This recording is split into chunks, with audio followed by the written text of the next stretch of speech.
ଖଣି ଖାଦାନ ପାଣି ବିଦ୍ୟୁତ ଏୟାରପୋର୍ଟ ବନ୍ଦର ରେଳ ସଡ଼କ କୁଶଳୀ ମାନବ ସମ୍ବଳ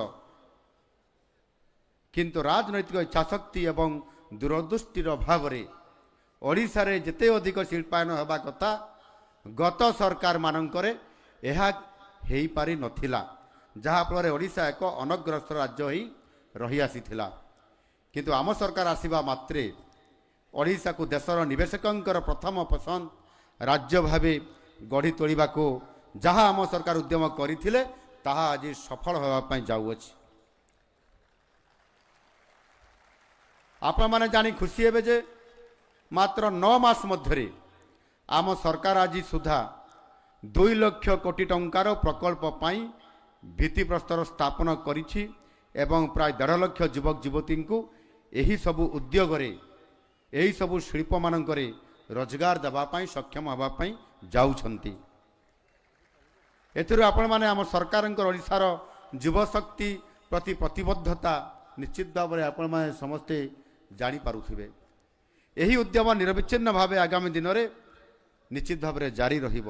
ଆଜିର ଏହି ଭବ୍ୟ କାର୍ଯ୍ୟକ୍ରମରେ ଏଇ ଯେଉଁ 12 ଗୋଟି ବିଭାଗର ନୂତନ ଭାବେ 7293 ଜଣ ନିଯୁକ୍ତି ପତ୍ର ପାଇ କାର୍ଯ୍ୟରେ ଯୋଗ ଦେବାକୁ ଯାଉଛନ୍ତି।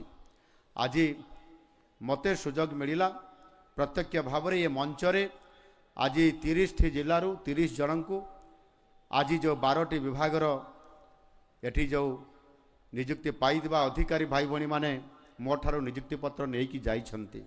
ଆପଣମାନେ ସମସ୍ତଙ୍କୁ ନିଯୁକ୍ତି ପତ୍ର ମିଳିବ, କିନ୍ତୁ ଆପଣମାନଙ୍କୁ ସମସ୍ତଙ୍କୁ ନିଜ ହାତରେ ଆମେ ନିଯୁକ୍ତି ପତ୍ର ବାଣ୍ଟିବା ଏତେ କମ୍ ସମୟ ଭିତରେ ଏହା କେବେ ବି ସମ୍ଭବ ନୁହଁ।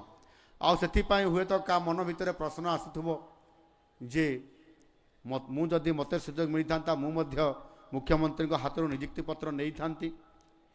ଏ ସୁଯୋଗ ନିଶ୍ଚିତ ଭାବରେ ବହୁତ ଭଲ କଥା, କିନ୍ତୁ ଆଜି ଆମ ସରକାର ସମୟରେ ଆମ ନେତୃତ୍ୱରେ ଆଜି ଆମେ ଯେଉଁ କଥା ଦେଇଥିଲୁ ସରକାରୀ ନିଯୁକ୍ତି ଆପଣମାନଙ୍କୁ ଦେବା ପାଇଁ ଏକ ଭରସାର ଯୋଗ୍ୟ ଏ ସରକାର ଯେଉଁ ଆଜି ଏକ ସ୍ୱତନ୍ତ୍ର ଭାବରେ ଯେଉଁ ବାତାବରଣ କରିଛନ୍ତି ଆଉ ସେ ବାତାବରଣରେ ଆଜି ଆପଣମାନେ ସମସ୍ତେ ନିରପେକ୍ଷ ଭାବରେ ସ୍ୱଚ୍ଛତାର ସହିତ ସାଧୁତାର ସହିତ ଆପଣମାନେ ଇଣ୍ଟରଭ୍ୟୁକୁ ଫେସ୍ କଲେ ଏବଂ ଆଜି ଆପଣମାନେ ନିଜେ ସମସ୍ତେ କହିପାରୁଛନ୍ତି ଯେ କିଭଳି ଭାବରେ ଆଜିର ଏ ଇଣ୍ଟରଭ୍ୟୁ ଆଜିର ଯେଉଁ ରିଟିନ୍ ଟେଷ୍ଟରେ ଏ ନିଯୁକ୍ତି ପ୍ରକ୍ରିୟାରେ ଆମେ ଆସିପାରିଛୁ।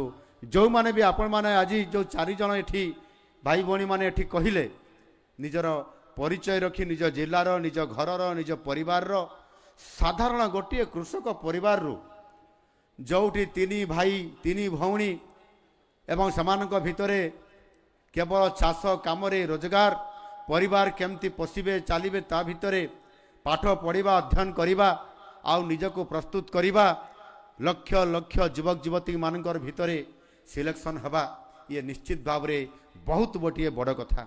ଆଉ ସେ ସୁଯୋଗ ଆଜି ଆସିଛି, ଆମ ସରକାର ଆଜି ଆପଣମାନଙ୍କୁ ସେ ସୁଯୋଗ ଦେଇଛନ୍ତି। ନିଶ୍ଚିତ ଭାବରେ ଏ ନିଜର କାର୍ଯ୍ୟକୁ ଆଜି ଆପଣମାନେ ସମସ୍ତେ ଅତି ସାଧୁତାର ସହିତ ତୁଲେଇବେ ବୋଲି ମୁଁ ଆଶା ଏବଂ ବିଶ୍ୱାସ ରଖୁଛି।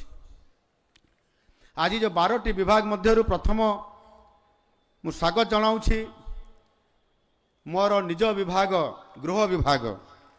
ଏ ଗୃହ ବିଭାଗ ଅନ୍ତର୍ଗତ ନବନିଯୁକ୍ତ 1979 ଜଣ କନେଷ୍ଟବଳ ଏବଂ 346 ଜଣ ଡ୍ରାଇଭରଙ୍କୁ ସମୁଦାୟ 2365 ଜଣ ଆପଣମାନଙ୍କୁ ମୁଁ ଅଭିନନ୍ଦନ ଏବଂ ଶୁଭେଚ୍ଛା ଜଣାଉଛି। ଆପଣମାନେ ସମସ୍ତେ କର୍ତ୍ତବ୍ୟନିଷ୍ଠ ଏବଂ ଦାୟିତ୍ୱବାନ ହୋଇ ନିଜ କାର୍ଯ୍ୟ ସୁଚାରୁ ରୂପେ ସମ୍ପାଦନ କରିବେ ବୋଲି ମୋର ଦୃଢ଼ ଆଶା ତଥା ବିଶ୍ୱାସ। ସେହିଭଳି ଭାବରେ ଆଜି ଦ୍ୱିତୀୟ ସର୍ବ ଅଧିକ ବିଦ୍ୟାଳୟ ଓ ଗଣଶିକ୍ଷା ବିଭାଗର ଅଧୀନରେ ସରକାରୀ ଉଚ୍ଚ ବିଦ୍ୟାଳୟ ନିମନ୍ତେ 1913 ଜଣ ସ୍ନାତକ ଶିକ୍ଷକ ଶିକ୍ଷୟିତ୍ରୀ ଏବଂ ଉଚ୍ଚ ମାଧ୍ୟମିକ ବିଦ୍ୟାଳୟ ନିମନ୍ତେ 241 ଜଣ ସ୍ନାତକୋତ୍ତର ପିଜିଟି ଶିକ୍ଷକ ଶିକ୍ଷୟିତ୍ରୀ ଆଜି ଆପଣମାନେ ସମସ୍ତେ ନିଯୁକ୍ତି ପାଇଛନ୍ତି। ଆମ ସରକାର ପ୍ରାଥମିକ ଶିକ୍ଷାକୁ ଦୃଢ଼ କରିବା ପାଇଁ ଅନେକ ପଦକ୍ଷେପ ନେଇଛନ୍ତି, ଯାହା ମଧ୍ୟରେ ଜାତୀୟ ଶିକ୍ଷାନୀତି 2020 ଅନ୍ୟତମ ଅଛି। ଆମ ଶିକ୍ଷାମନ୍ତ୍ରୀ ଏଠି आपण मानकु से विषय रे डिटेल कहूतिले मु आउ से बाबदे बेसी व्याख्या करिबि नाही। एनु गोटे पटे जातीय शिक्षा नीति 2020 को आज आम सरकार गत सरकार 5 वर्ष भितर जेतेबेले केंद्र सरकार ग्रहण करिबा पई परामर्श देइतिले सेतेबेले ताकू गत सरकार ग्रहण करले नहीं। 5 वर्ष पर आज आम सरकार आसिला मात्रे आमे ताकू ग्रहण करी आज आमे कार्यकारी करिया पई जाउछु। शिशु बाटिकारु आमे आरंभ करूछु आमर ये प्राथमिक शिक्षा उच्च शिक्षा एवं उच्च माध्यमिक शिक्षा पर्यंत ये कार्यक्रम आज आम हाथ को नहीं। यह निश्चित भाव में आगामी दिन में मानव संबल तैयारी करिबारे बहुत बड़ा भूमिका नेब एवं जो विगत दिन मानकरे आमे समस्ते देखिछंती प्राथमिक शिक्षार जो अवस्था थिला जो विपर्यस्त व्यवस्था थिला शिक्षक नथिले विद्यालय गृह नथिला शिक्षार मनज्ञ परिवेश नथिला। एभली एक परिवेश भितरे जेतेबेले आमे आम पिला मानको कोउटी पाठ पढ़ेइबा सरकारी विद्यालय रे ना बेसरकारी विद्यालय रे। बेसरकारी विद्यालय रे पाठ पढ़ेले पैसा बहुत खर्च हबो। सरकारी विद्यालय रे शिक्षक नाहांती। एभली एक द्वंद्वात्मक परिस्थिति रे पड़ुतबा परिप्रेक्षी रे आज जेतेबेले आपण माने नुआ सरकार को आनिले आ सरकार परिवर्तन हैला परे आमे आज शिक्षक मानकर जो खाली थिबा पद पूरण करिबा भित्तिभूमि को सजाड़िबा एवं शिक्षार एक मनज्ञ परिवेश निर्माण करने क्षेत्र में आज धीरे धीरे आम सरकार अग्रसर होउछंती। आउ सेथिपाई आज जो यह पूर्वर 20,000 रु अधिक शिक्षक शिक्षयित्री नियुक्ति करने सहित आज मध्य जेभली भाव में आमे 2,000 रु अधिक शिक्षक शिक्षयित्री नियुक्ति करी आज 22,000 रु अधिक जो शिक्षक शिक्षयित्री नियुक्ति आज आमे देइछंती। आगामी दिन में जेतेबेले आमर जो जातीय शिक्षा नीति सहित आमे यह को एक मॉडल भाव में आमे प्राथमिक स्तर शिक्षा को गुरुत्व देवा आरंभ करिछु। आउ ये क्षेत्र में मध्य आमे मॉडल स्कूल भाव में गोदावरी आदर्श प्राथमिक विद्यालय योजना कार्यकारी हेबापी जाऊँ।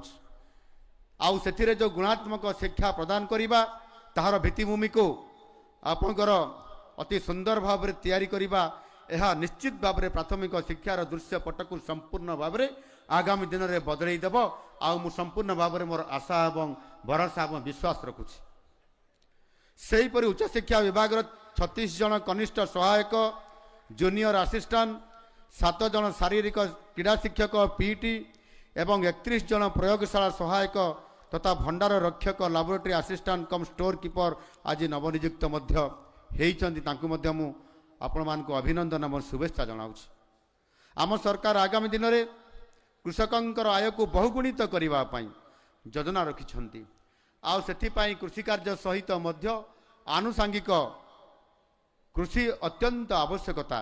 आउ एथिपाई मत्स्य और प्राणी संपद विकास विभाग अधीन 24 जन सहकारी मत्स्य अधिकारी एवं 648 जन प्राणीधन निरीक्षकों को आज नियुक्त प्रदान करा जाइछि। मु आपण मानकु शुभेच्छा और अभिनंदन जनाउछि। सूचना लोक संपर्क विभाग जनसाधारण एवं सरकारंकर मध्य सेतु भली ये कार्य करिथाए। यही विभाग आज 39 जन उपखंड सूचना और लोक संपर्क अधिकारी नियुक्ति आम विभाग देइछि। मु आपण मानकु शुभेच्छा और अभिनंदन जनाउछि। आजिकालीर परिवर्तनशील सूचना और प्रजुक्ति विद्यार ताल रखी जनसाधारण और सरकारंकर मध्य एक सेतु परी आपण माने कार्य करिवे बोली मोर पूर्ण आशा और विश्वास।